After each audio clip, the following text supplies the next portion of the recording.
Sorry, it's DJ. Dheema's kitchen. So ಯಾವಾಗೂ ನೀವು ಅನ್ಕೊಂತಾ ಇರ್ತೀರಾ ನಿಮ್ಮ ಮಕ್ಕಳು ವೆಜಿಟೇಬಲ್ ತಿನ್ನಲ್ಲ ಅಂತ. ನಿಮ್ಮ ಮಕ್ಕಳಿಗೆ ವೆಜಿಟೇಬಲ್ ತಿನ್ಸೋ ಈಸಿಯೆಸ್ಟ್ ವೇ ಅಂದ್ರೆ ಕಟ್ಲೆಟ್. ಸೊ ನಾವಿವತ್ತು ಮಾಡಕೊಂಡಿರೋ ಪದಾರ್ಥ ವೆಜಿಟೇಬಲ್ ಕಟ್ಲೆಟ್. ಮಾಡೋದಕ್ಕೆ ನಮಗ್ ಬೇಕಾಗಿರೋದು ಬರೀ 4 ಐಟಮ್ಸ್. ಅದೇನು ಅಂದ್ರೆ ಪೊಟ್ಯಾಟೊ, ಬೀಟ್ರೂಟ್, ಒಂದು ಬೀಟ್ರೂಟ್ ತಗೊಳ್ಳಿ, ಮತ್ತೆ ಸ್ವಲ್ಪ ಬೀನ್ಸ್ ತಗೊಳ್ಳಿ, ಒಂದು ಕ್ಯಾರೆಟ್ ತಗೊಳ್ಳಿ. ಇದನ್ನ ನಾವು ಸಣ್ಣದಾಗಿ ಹಚ್ಕೊಳ್ಬೇಕು.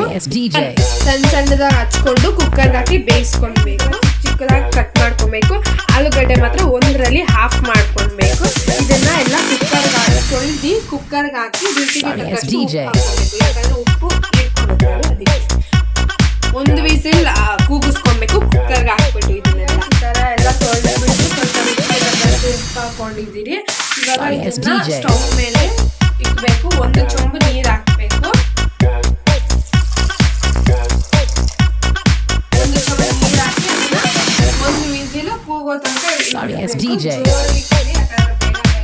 ಕುಕ್ಕರ್ ಒಂದ್ ವಿಸಿಲ್ ಕೂಗಿದೆ. ಒಂದ್ ವಿಸಿಲ್ ಕೂಗಿ ಕುಕ್ಕರ್ ಸಹ ತಣ್ಣಗಾಗಿದೆ.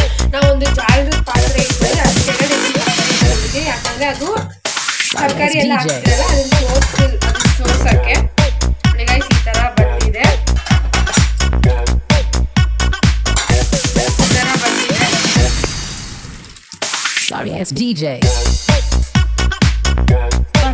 ಸೊ ನೋಡಿ ಗೈಸ್ ಈ ತರ ಎಲ್ಲ ಸೋದಿಸ್ಕೊಂಡಿದ್ದೆಲ್ಲ ಕೆಳಗಡೆ ಈ ತರ ನೀರೆಲ್ಲ ಹೋಗಿದೆ. ಆಮೇಲೆ ಇವಾಗ ಆಲೂಗಡ್ಡೆ ಇದೆ. ಆಲೂಗಡ್ಡೆ ಸಿಪ್ಪೆಲ್ಲ ಸುಲ್ಕೊಬೇಕು ನಾವು. ನೋಡಿ ಗೈಸ್ ಇದು ಅಂದ್ರೆ ನೀರೆಲ್ಲ ಹೋಗೋ ಅಷ್ಟಕ್ಕೆ ನಾವು ಇಲ್ಲಿ ಮಸಾಲೆ ತೋರಿಸಿದ್ವಿ. ನೋಡಿ ಇದು ನೀರೆಲ್ಲ ಸೋದಿದೆ. ಇವಾಗ ನಾವಿವಾಗ ಇಲ್ಲಿ ಗರಂ ಮಸಾಲ ಇದಕ್ಕೆ ಒಂದು ಅರ್ಧ ಟೀ ಸ್ಪೂನ್ ಗರಂ ಮಸಾಲೆ ಸಾಕು. ಆಮೇಲೆ ಖಾರದ ಪುಡಿ ಹಾಕ್ತಾ ಇದೀನಿ. ಅದು ಒಂದು ಅರ್ಧ ಎಲ್ಲ ಹಾಕ್ತೀನಿ. ಆಮೇಲೆ ಚಾಟ್ ಮಸಾಲ,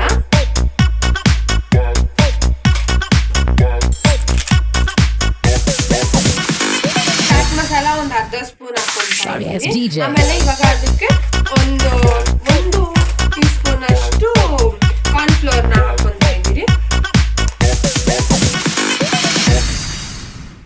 ಒಂದು 4 ಟೀ ಸ್ಪೂನ್, ಒಂದು 5 ಟೀ ಸ್ಪೂನ್ ಕಾರ್ನ್ಫ್ಲೋರ್ ಹಾಕೊಂತಾ ಇದ್ದೀರಿ. ಕಾರ್ನ್ಫ್ಲೋರ್ ಏನಕ್ಕೆ ಅಂದ್ರೆ ಅದು ಗಟ್ಟಿ ಇರ್ಲಿ ಅಂತ. ಇವಾಗ ಅದನ್ನೆಲ್ಲ ನಾವು ಸ್ಮ್ಯಾಶ್ ಮಾಡ್ಕೊಂತಾ ಇದೀವಿ. ಇದು ಸ್ಮ್ಯಾಶ್ ಮಾಡೋ ತನಕ ಹೆಂಚಿನಲ್ಲಿ ಹೆಂಚಿನ ಕಾಯಕ್ಕೆ ಇಡ್ತಾ ಇದೀನಿ. ಅದು ಸ್ವಲ್ಪ ಹೈ ಫ್ಲೇಮ್ ಅಲ್ಲೇ ಇರ್ಲಿ ಅನ್ನೋ ತನಕ ಇದು ನೋಡಿ ಗೈಸ್ ಇವಾಗ ಏನು ಕಾಯಿಸ್ತಿರಲ್ಲ ಅದು ಕಾಯಿಗೆ. ಇವಾಗ ಆ ಹೆಂಚಿಗೆ ನಾವ್ ಏನ್ ಮಾಡ್ತೀವಿ ಅಂದ್ರೆ 1 ಟೇಬಲ್ ಸ್ಪೂನ್ ತುಪ್ಪ ಹಾಕ್ಬೇಕಾದ್ರೆ ತುಪ್ಪ ಹಾಕ್ಬೋದು. ನಾವಿಲ್ಲಿ 2 ಮಿಕ್ಸ್ ಮಾಡಿ ಹಾಗೆ ನೀಟಿಗೆ ಸವರ್ಕೊಬೇಕು. ಮತ್ತೆ ನಾವಿದು ಮಿಕ್ಸ್ಚರ್ ಮಾಡಿದ್ರಲ್ಲ ಇದಕ್ಕೆ ನಾವು ಫಸ್ಟ್ ಉಪ್ಪು ಹಾಕ್ತೀವಿ. ಸೊ ನಿಮ್ಗೆ ಬೇಕಾದ್ರೂ ಉಪ್ಪು ಹಾಕೊಬೋದು, ಇಲ್ಲ ಹಂಗೇನು ಮಾಡ್ಕೊಬೋದು. ಇವಾಗ ನಾನು ಇದು ಹೆಂಗೆ ತಕ್ಕೋದು ಅಂತ ತೋರಿಸ್ಕೊಡ್ತೀನಿ ನಿಮ್ಗೆ. ನಾನು ನೋಡಿ ಗೈಸ್ ಇವಾಗ ಈ ತರ ಎಣ್ಣೆನ ನಾವು ಕೈಗೆ ಸವರ್ಕೊಂಡು ಸ್ವಲ್ಪ ಅದನ್ನ ಇಟ್ಕೊಂಡು ಈ ತರ ಮುದ್ದೆ ಮಾಡ್ಕೊಂಡು, ಇವಾಗ ನೋಡಿ ನಿಮ್ಗೆ ಏನಾದ್ರು ಬೇರೆ ಡಿಶ್ ಬೇಕಾದ್ರೆ ನೀವು ನಮ್ಮ ಕಮೆಂಟ್ ಬಾಕ್ಸ್ ಎಲ್ಲ ಬರಿಬೋದು. ನಾವು ಅದನ್ನ ಮಾಡಿ ನಿಮ್ಗೆ ಅಪ್ಲೋಡ್ ಮಾಡ್ತೀವಿ. ಸೊ ಈ ತರ ನೋಡಿ ಈ ತರ ತಟ್ಕೊಂಡು ಅದನ್ನ ನೀಟಿಗೆ ತಟ್ಕೊಂಡು ಈ ತರ ರೋಲ್ ಮಾಡಿ ಅದನ್ನ ಎಣ್ಣೆಗೆ ಹೆಂಚ್ ಮೇಲೆ ಹಾಕ್ಬೇಕು. ಅದನ್ನ ಮತ್ತೊಮ್ಮೆ ಹೇಳ್ತಾ ಇದ್ದೀನಿ ಗೈಸ್, ನಿಮ್ಗೆ ಯಾವ್ದು ಡಿಶಸ್ ಬೇಕು ಅಂತ ಇದ್ರೆ ನಮ್ಮ ಕಮೆಂಟ್ ಬಾಕ್ಸ್ ಅಲ್ಲಿ ಕಮೆಂಟ್ ಮಾಡಿ. ನಾವು ಅದನ್ನ ಖಂಡಿತ ಮಾಡಿ ನಮ್ಮ ಚಾನಲ್ ಅಪ್ಲೋಡ್ ಮಾಡ್ತೀವಿ. ಮತ್ತೆ ಈ ತರನೇ ಅದನ್ನೇ ಸೇಮ್ ರಿಪೀಟ್ ಮಾಡ್ಕೊಬೇಕು ನೀವು.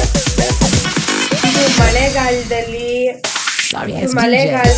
ಬಿಸಿ ಬಿಸಿ ಮಳೆ ಬರ್ತಿದ್ರೆ ಮಳೆಗಾಲ ಒಂದು ಕಾಫಿ ಜೊತೆ ಕುಡಿಬೋದು. ಸ್ನಾಕ್ಸ್ ತರನು ತಿನ್ಬೋದು. ನಮ್ಮ ಚಾನೆಲ್ನ ಪ್ಲೀಸ್ ಲೈಕ್ ಮಾಡಿ, ಸಬ್ಸ್ಕ್ರೈಬ್ ಮಾಡಿ. ಮತ್ತೆ ನಿಮ್ಗೆ ನಾವು ಹಾಕಿರೋ ವಿಡಿಯೋ ಗೊತ್ತಾಗ್ಬೇಕು ಅಂದ್ರೆ ಬೆಲ್ ಐಕಾನ್ನ ಪ್ರೆಸ್ ಮಾಡ್ಕೊಳ್ಳಿ. ಸೊ ನೋಡಿ ಗೈಸ್ ಇದನ್ನ ನಾವು ಬನ್ನಲ್ಲಿ ಇಟ್ಕೊಂಡು ಬರ್ಗರ್ ತರನು ತಿನ್ಬೋದು. ಇಲ್ಲ ಬ್ಯಾಚುಲರ್ಸ್ಗೆಲ್ಲ ಫುಲ್ ತಲೆ ಕೆಟ್ಟೋಗ್ಬಿಡುತ್ತೆ, ಆಚೆ ಜೇಬಲ್ಲಿ ಕಾಸಿರಲ್ಲ, ಮನೇಲಿ ಆಲೂಗಡ್ಡೆ ಇತ್ತು, ಸ್ವಲ್ಪ ತರಕಾರಿ ಇದ್ರೆ ಬಂದು ತಗೊಂಡು ಇಲ್ಲಾಂದ್ರೆ ಬರೀ ಈ ತರನೇ ಮಾಡ್ಕೊಂಡು ತಿನ್ಬೋದು. ಬಾಯ್ಗೂ ರುಚಿ ಇರುತ್ತೆ, ಆರೋಗ್ಯನೂ ಚೆನ್ನಾಗಿರುತ್ತೆ. ಈ ತರ ನಾವೆಲ್ಲ ವೆಜ್ ಮೇಲೆ ಸರ್ಕಲ್ ತರ ಇವಾಗ ಒಂದು ಹೆಂಚಲ್ಲಿ ನಾವು 5 ಕಟ್ಲೆಟ್ ಮಾಡ್ಬೋದು. ಸೊ ಇದು ಕೆಳಗಡೆ ಹಿಂಗೆ ಹಾಕಿದ್ರೆಲ್ಲ ಬೇಕಾಗಿ ನಾವು ತಿರ್ಗಾಕೊಂತ ಇದೀವಿ. ನಿಧಾನಕ್ಕೆ ತಿರ್ಗಾಕೊಬೇಕು ನೋಡಿ. ಈ ತರ ಬ್ರೌನ್ ಇನ್ನ ಸ್ವಲ್ಪ ಬ್ರೌನ್ ಆಗ್ಬೇಕು.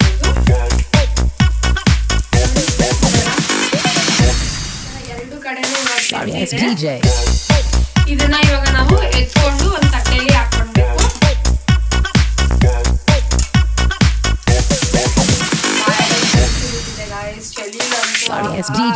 ಮಕ್ಕಳಂತೂ ವೆಜಿಟೇಬಲ್ಸ್ ಇರೋದೇ ಗೊತ್ತಾಗಲ್ಲ ಮಕ್ಕಳಿಗೆ. ಅಷ್ಟು ಚೆನ್ನಾಗಿ ಇನ್ನ 2 ಮಾಡ್ಕೊಡು ಅಂತ ಹೇಳ್ತಾರೆ. ನೀವು ಬನ್ ಜೊತೆ ತಿನ್ಬೋದು, ಸಾಸ್ ಹಾಕೊಂಡು ತಿನ್ಬೋದು, ನೀವು ಹೆಂಗ್ ಬೇಕು ಇದನ್ನ ಹಂಗೆ ತಿನ್ಬೋದು.